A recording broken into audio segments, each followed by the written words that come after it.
Manusia cenderung nggak percaya, tidak yakin bahwa satu, hidup itu nikmat, Bu, serta menyenangkan, dan karenanya hanya pantas disyukuri. Ya Allah, enak Bu hidup. Enak gak Bu? Ketemu, ngobrol-ngobrol, ketawa-ketawa, ya Allah. Rezeki sudah diatur dan tidak perlu ada yang kekurangan. Kalau ibu merasa rezekinya kurang, berarti ada yang keliru tuh. Ada prasangka ibu yang harus dibuang, ya. Dan harus mulai diomongin yang baik-baik, ya. Iya, ini nggak percaya sih, ya.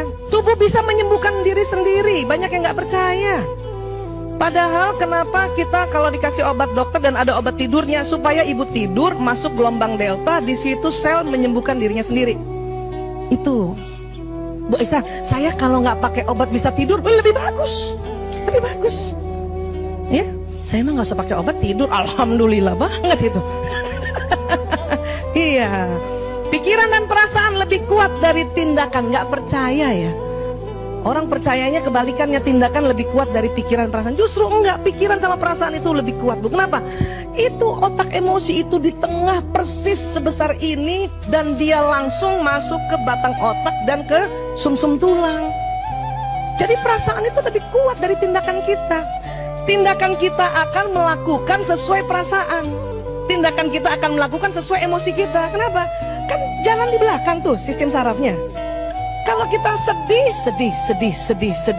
maka perilakunya kalau kita merasa ya jengkel, maka perilakunya itu. Jadi yang dirubah pikiran dan perasaannya dulu, Bu.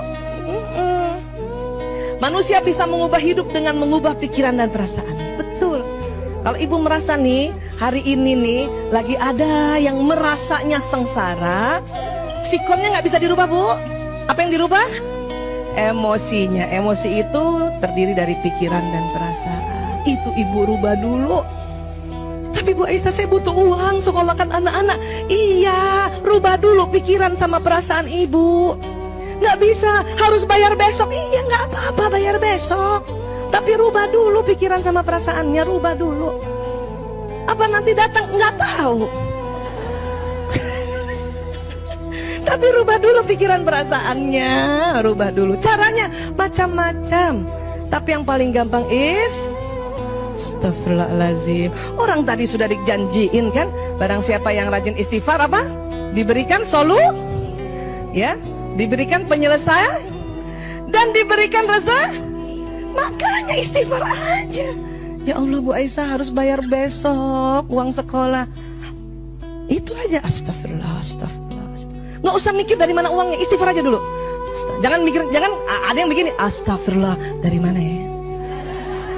Astagfirullah, kayaknya pinjam sama si dia. Jangan gitu. Nggak usah begitu, istighfar dulu. Astagfirullah. Udah mau besok subuh jam 5, bayarnya jam 8, belum ada tanda-tanda, istighfar aja lagi. Astagfirullah. Buka dompet nggak ada uangnya, astagfirullah. Ya Allah, astagfirullah. Bu, kan ada sistem di lobus temporalis kita yang apa? Ya Rozak, ya Ghani, ya Mugni. Ibu lafazkan itu, ya Rozak, ya Ghani, ya Mugni, ya. Ya Fattah kan membuka, ya. Itu aja dulu itu. Udah jam 8. Ditunggu jam 10:04 sama TU. Kaget kan? Lupa tuh zikir ya Rozaknya. Astagfirullahaladzim. Itu jauh lebih baik, Bu. Ya Rozak, ya Ghani, ya Mugni, ya Allah, ya Fattah, Engkau yang maha segalanya ya Rabb. Udah gitu aja dulu. Ya, nggak usah mikir dulu, itu aja dulu. Ya. Kok bisa ya nanti. Ingat, Bu, tubuh kita ada sinyal. Boleh minta Mbak Bibi? Mbak Nining. Ya. Kan ada sinyal tuh, ada nur, ada cahaya. Membawa apa? Cahaya itu apa yang diucapkan. Karena ibu ngomong ya Razak, yang maha pemberi rezeki, dia terpental ke alam semesta. Dan ingat, sinyal itu, sinyal. Nah ini, sinyal ini punya sifat yang menarik rezeki itu. Ya Rozak, ya Rozak, ya Rozak. Tapi tolong biasanya ya, ketidakmakbulannya adalah pada saat lagi berzikir terus ada sela-sela. Ya Rozak, ya Rozak. Siapa yang datang ya? Ya Rozak, ya Rozak. Kalau muncul itu istighfar lagi, Bu. Astagfirullahaladzim, astagfirullah. Karena kita belum apa-apa, ya, sudah mau minta bantuan orang. Kan disuruhnya minta bantuan sama Allah. Ya Allah, ya Allah, ya Allah, ya Allah, ya Allah, Allahus Samad, Allahus Samad. Kan gitu, ya. Tapi sering muncul lagi tuh dia. Aduh, pinjam sama siapa hari gini? Gitu. Ya, iya. Itu kalau diselingi itu yang nanti ya memperlambat sinyal ini untuk membroadcast apa yang kita zikirkan itu. Nanti lama nariknya, udah sampai full deh. Ya, kalau ibu targetkan, ya Allah saya zikir ya Rozak, ya Ghani, ya Mukni 1000 kali, ibu terus saja udah sampai 1000, ibu tenang ya. Baru nanti ada muncul ide, tarang, itu boleh diikuti. Ya, atau tiba-tiba udah nggak biasa, ya nggak ada orang pernah telepon, tiba-tiba ditelepon temen lama gitu. Assalamualaikum, waalaikumsalam. Siapa nih? Siapa? Bu Vera. Tar dulu, Vera yang mana ya? Bu Aisyah. Iya. Oh, Bu Vera. Ya Allah, Bu Vera Cinere. Ya Allah, ibu. Saya pikir Vera anak SMA.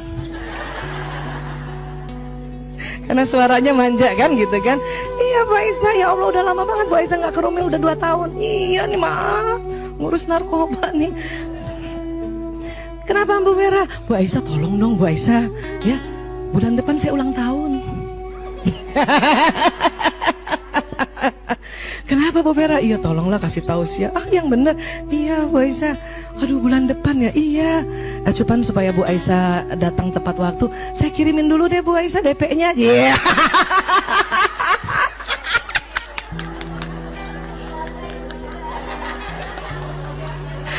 Allahu Akbar. Masya Allah, tabarakallah. Bu, nggak enak Bu, belum kerja. Nggak apa-apa. Dalam hati, yes, ya Rozak, ya Rozak, ya Rozak, ya Rozak. Itu seperti itu kira-kira, ya. Dan banyak hal keajaiban lain. Kenapa kita narik? Ya Allah, kita narik. Ya, kita narik. Makanya tadi itu, ibu harus punya prasangka baik bahwa hidup itu enak. Hanya cuman disyukuri aja. Makanya barang siapa yang rajin bersyukur, dia akan diberi nikmat. Misalnya gini nih ya, ya Allah terima kasih ya Allah hari ini dapat orderan. Misalnya gitu kan bersyukur. Karena dia bersyukur, kalimatnya dapat orderan, ini terbroadcast, dapat orderan. Maka entar sore dapat orderan baru lagi. Kenapa? Karena bersyukur. Kalimat itu terbroadcast, dia menarik lagi. Ya Allah terima kasih ya Allah hari ini aku sehat walafiat ya Allah, sehat walafiat. Kan bersyukur kan? Karena kita ngomong sehat walafiat, maka ditarik sehat walafiat. Entah sore-sore ada teman bawa kutus-kutus. Ada reseller ya. Ada misalnya teman bawain madu, ada. Itu yang membuat kita tambah sehat. Kenapa? Karena kita ucapkan syukur itu dan kita sehat walafiat, kita ngomong. Makanya diberi nikmat. Ya, suami saya Bu Aisyah gajinya cuma segitu-gitu aja. Ya salah ibu. Kok salah saya?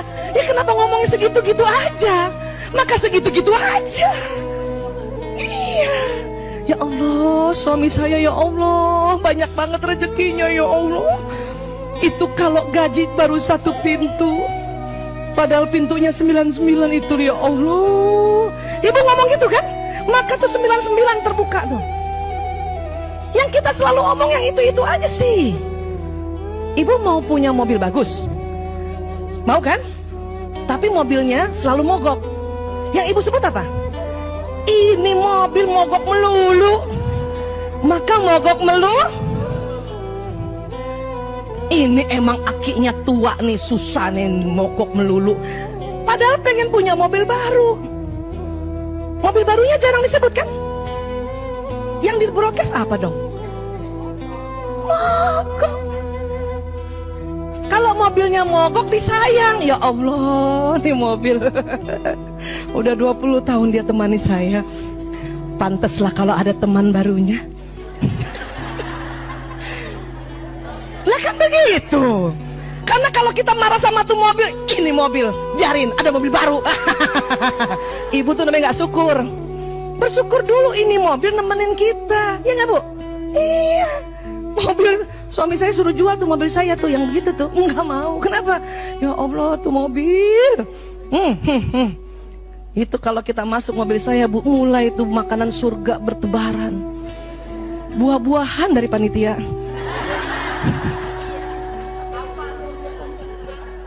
Iya, apalagi kalau dari sini nggak cuman buah.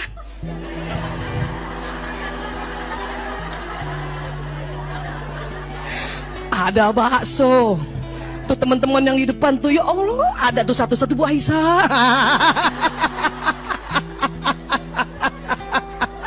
Mulai kaos kaki, sampai botol minuman, ya kudung segala.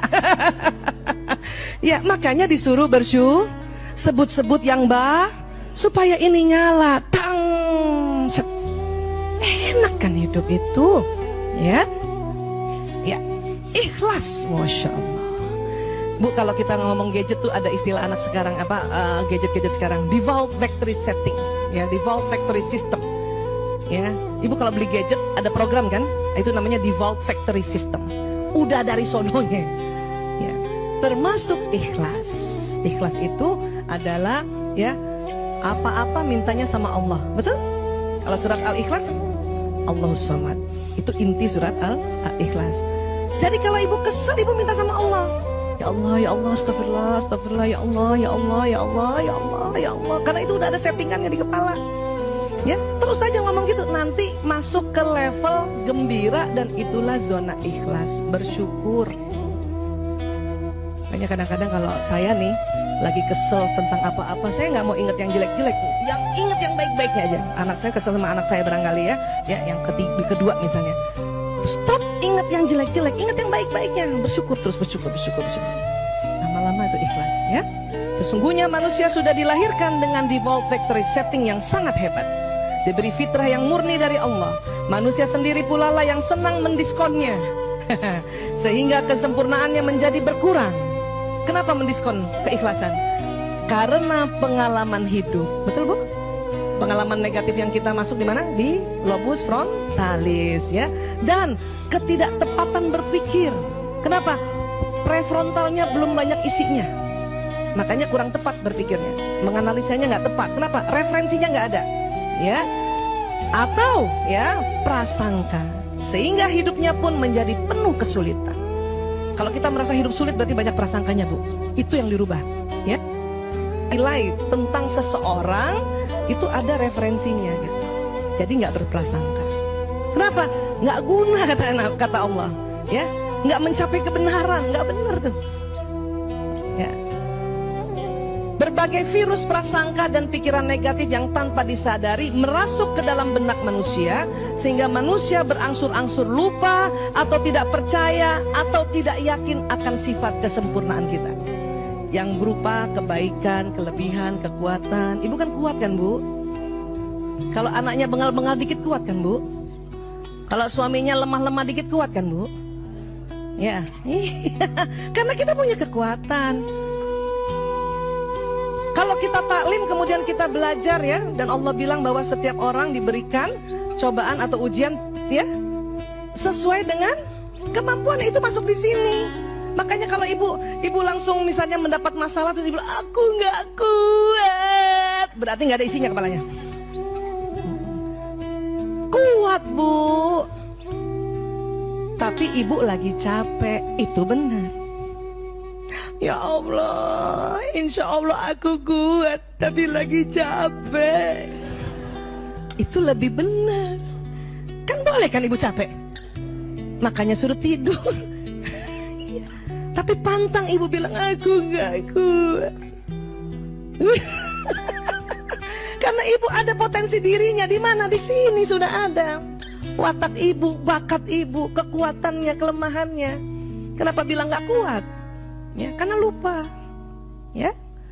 Apalagi manusia justru menjadi lebih ingat atau lebih percaya atau lebih yakin akan sifat ketidaksempurnaan, keburukan, kekurangan, kelemahan dan ketidakmampuannya.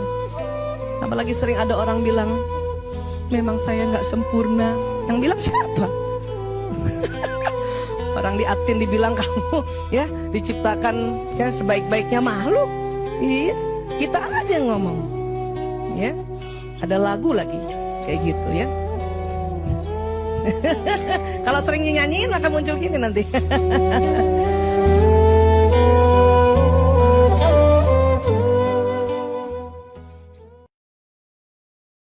Saya banyak mengalami kegagalan, dan banyak dari hal itu adalah hal-hal konyol dan lucu sebenarnya.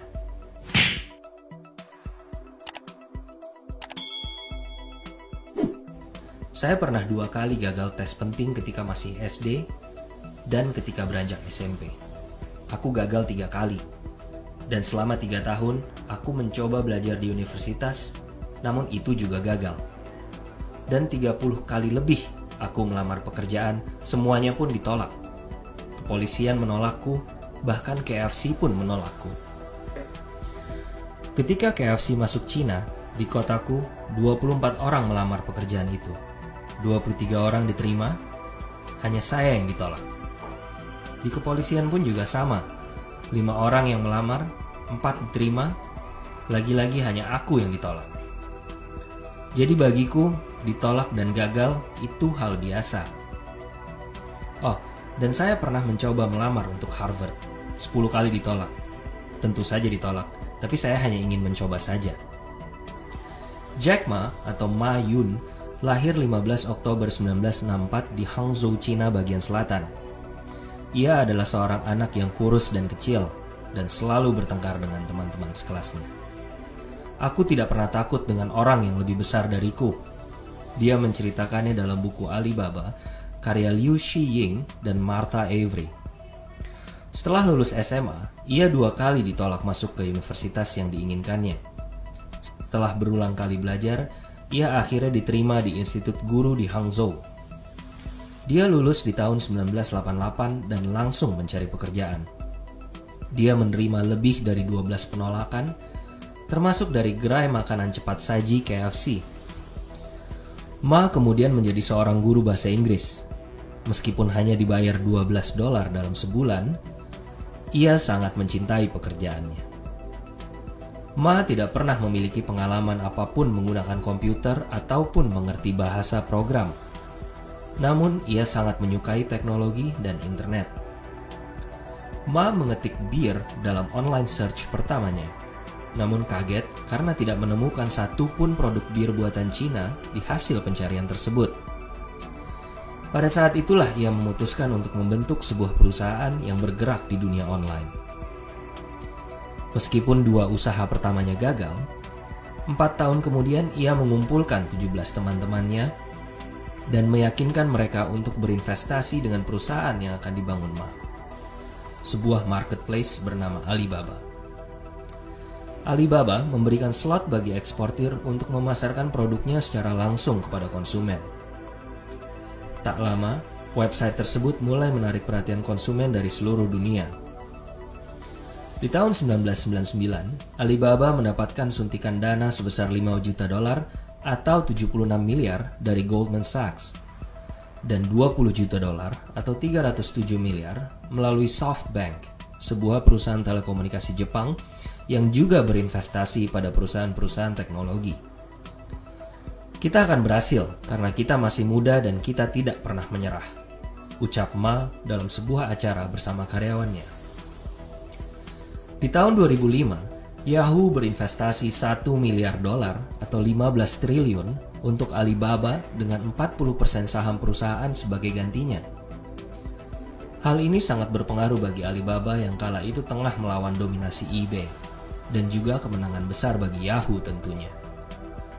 Di September 2014 lalu, Alibaba untuk pertama kalinya masuk bursa. Hari ini yang kami dapatkan bukan uang, tapi kepercayaan, Ma berucap pada hari pertama tersebut. Di hari pertama Alibaba IPO, perusahaan tersebut bernilai 150 miliar dolar dan merupakan nilai terbesar pada hari penawaran di New York Stock Exchange. Hal ini juga membuat Ma menjadi orang terkaya di Tiongkok dengan nilai 25 miliar dolar atau 384 triliun. Hal ini jelas membuatnya menjadi orang terkaya. Namun Ma betul-betul manusia yang sederhana, dan dia masih orang dengan hobi yang sederhana pula. Aku rasa dia tidak banyak berubah. Dia tetap Jack Ma yang ku kenal dulu, seorang old school yang konsisten, ucap seorang temannya, Xiaoping Chen, pada USA Today. Saya rasa kita harus membiasakan diri dan menerima bahwa kita sebenarnya tidak sebagus itu. Bahkan sekarang pun masih banyak orang yang menolak kami. Saya rasa tidak banyak orang di dunia yang ditolak lebih dari 30 kali. Namun kami tidak pernah menyerah. Seperti Forrest Gump, kami terus berusaha lebih baik dan berubah serta memperbaiki diri kami. Kami tidak pernah mengeluh, dan saya melihat ini sebagai sebuah hal nyata. Kalau ada yang hanya mengeluh saja, orang ini tidak akan sukses. Namun, bagi yang selalu berusaha memikirkan solusi tanpa mengeluh, orang inilah harapan yang sesungguhnya.